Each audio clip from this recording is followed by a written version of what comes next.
আজ আমি আপনাদের শোনাব রামায়ণের এক অবিস্মরণীয় অধ্যায়ের কাহিনী, হনুমানজির লঙ্কা দহনের সেই মহাকাব্যিক ঘটনা যা আজও আমাদের হৃদয়ে সাহস আর ভক্তির অনুপ্রেরণা যোগায়। এই ঘটনা শুধু একটি যুদ্ধের অংশ নয়, এটি ন্যায় ও অন্যায়ের মধ্যে এক চিরন্তন সংগ্রামের প্রতীক।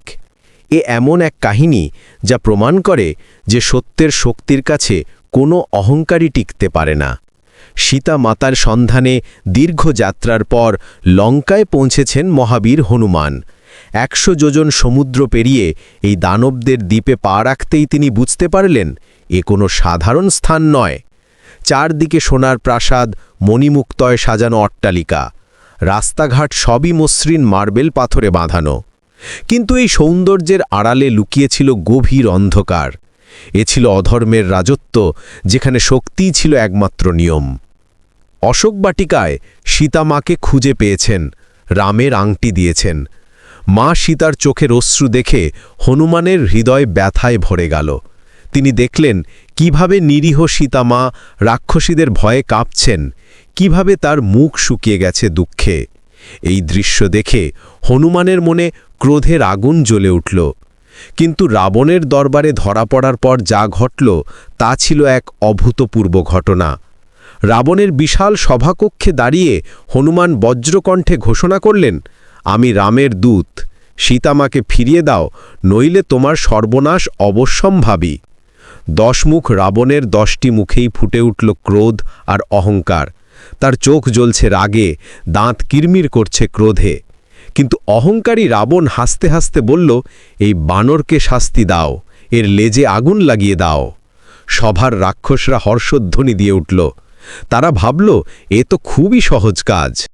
রাক্ষসরা হনুমানের লেজে কাপড় পেঁচিয়ে তেল ঢেলে আগুন ধরিয়ে দিল।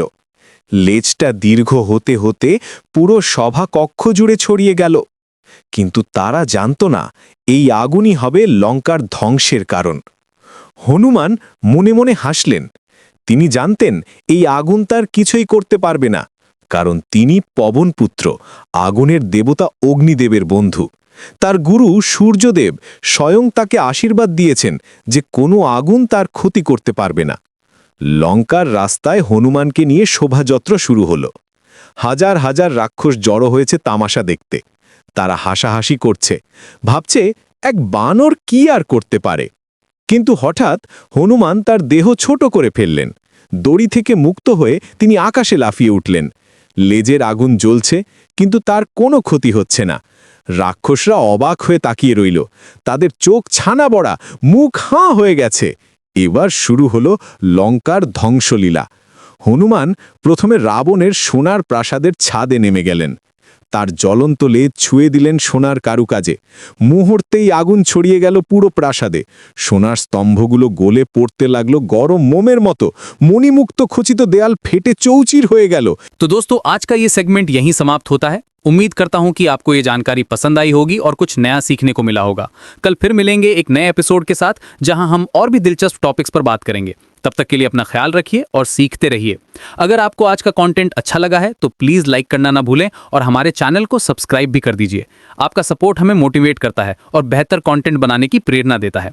तो फिर मिलते हैं कल, सेम टाइम सेम एनर्जी के साथ। तब तक के लिए अलविदा।